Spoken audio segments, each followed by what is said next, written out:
अनीता बचपन से ही पूजा पाठ में लगी रहती थी। उसे शिवजी की आराधना करना बहुत पसंद था।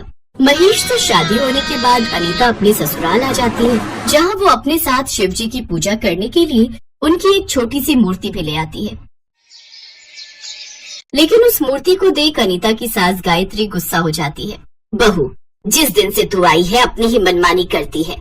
देख, मैं ये भगवान को नहीं मानती, मैं तो बस अपने गुरुजी को मानती हूँ।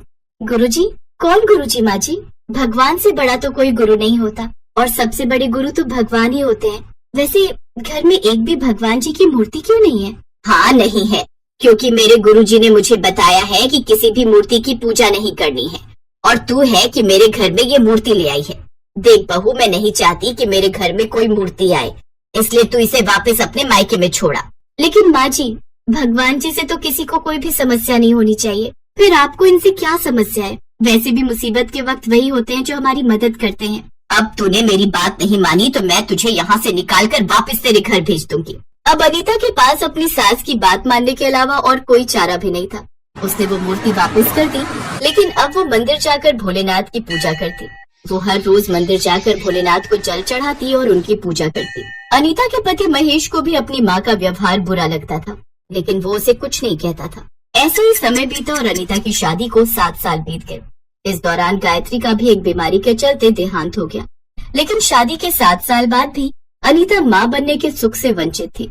अब उसने घर में शिवजी की मूर्ति रख ली, लेकिन फिर भी वो अक्सर मंदिर जाकर भोलेनाथ से एक ही प्रार्थना करती, हे भोलेनाथ, मुझ पर सदा अपनी कृपा दृष्टि बनाए रखना, मैं कभी आपकी भक्ति के मार्ग से हट न पाऊं। महादेव, मेरी अब आपसे बस एक ही कामना है, मैं कब से माँ बनने के सुख से वंचित हूँ, मेरी सोनी गोद को भर दो महादेव।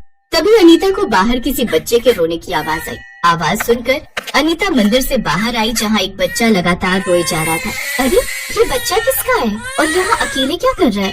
बच्चा अनीता को देख ऐसे रोने लगा मानो उसे कह रहा हो कि वो उसे अपनी गोद में उठा ले। उस बच्चे को देख अनीता की ममता भी जाग गई और उसने झट से उसे गोद में उठाकर सीने से लगा लिया। अनीता के सीने से लगते ही वो बच्चा चुप हो गया। उस बच्चे को सीने से लगाने का अनुभव कुछ ऐसा था कि जैसे सारे संसार की खुशी उस समय उसे मिल गई होगी। उसकी आंखें भर आई। तभी एक औरत अपने पति के साथ वहाँ पहुँची। वो देखिए जी, वो रहा हमारा बेटा। उसने झट से अनीता की गोद से अपने बच्चे को लिया और उसे चूमने लगी। बहन जी, तुम्हारा बहुत बहुत शुक्रिया।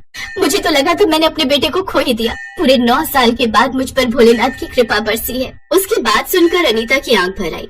फिर उसने भी अपनी कहानी उस औरत को सुनाई। तुम चिंता मत करो बहन, भोलेनाथ के घर देर है अंधेर नहीं। मेरा विश्वास रखो, बहुत जल्द आपकी गोद भरेगी।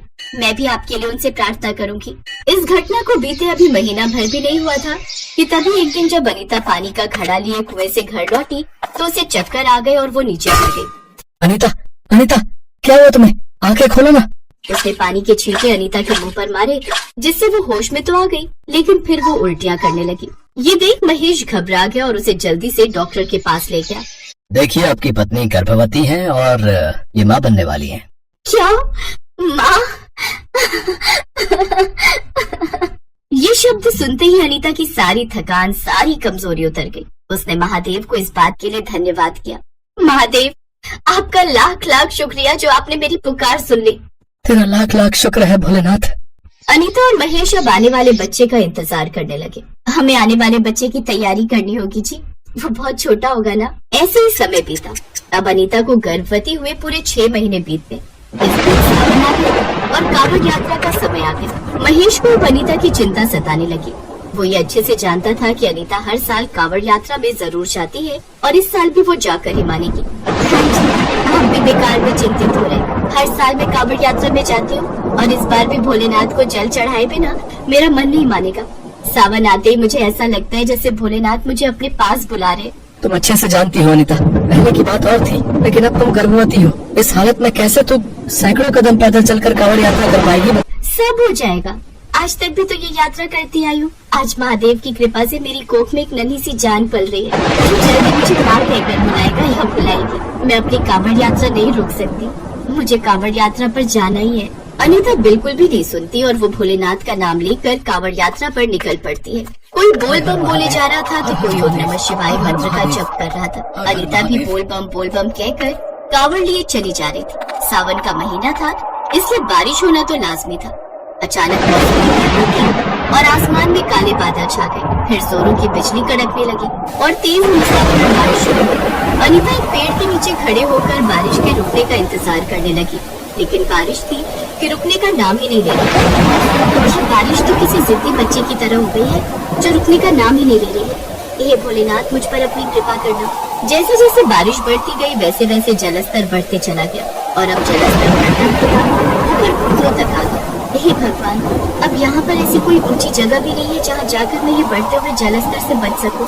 लेकिन तभी अचानक से आसमान में तेज रफ्तार के साथ बादल गरजने लगे और बादल का एक काला टुकड़ा फट गया, जिससे अब बाढ़ के हालात पैदा हो गए। अब तो हर जगह बस पानी होता है, सब लोग उसमें डूबने लगे।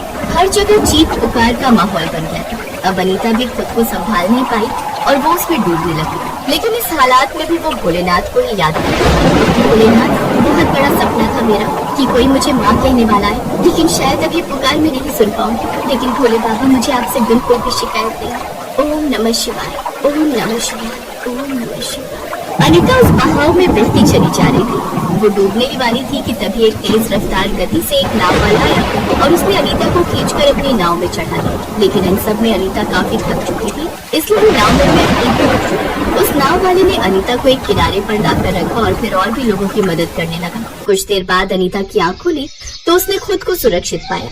अगर आज वो नाव वाला न आता तो मेरी मौत तो निश्चित थी। मैंने देखा वो नाव वाला खड़ा है। अनीता जल्दी से उसके पास गई और उसका धन्यवाद किया। आपका बहुत बहुत शुक्रिया जो आपने मेरी जान बचाई।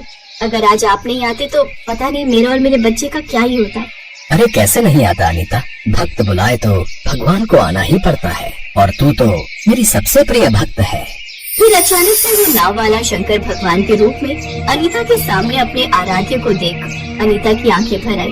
वो रोते हुए कहने लगी, भोलेनाथ, आपने मुझे दर्शन दिए। मेरा जीवन तो सचमुच में धन्य हो गया। इतने सालों की पूजा का फल मुझे आज मिल गया। मैं भी तुम्हारी भक्ति से प्रसन्न हूँ अनीता, और मैं तुम्हें जल्दी ही स्वस्थ पुत्र होने का आशीर्वाद देता हूँ। ये कहकर शिव जी अंतर्धान हो गए। फिर 9 महीने पूरे होते ही अनीता ने एक बहुत ही प्यारे बेटे को जन्म दिया, जिससे महेश और अनीता अब बहुत ही खुश हुए।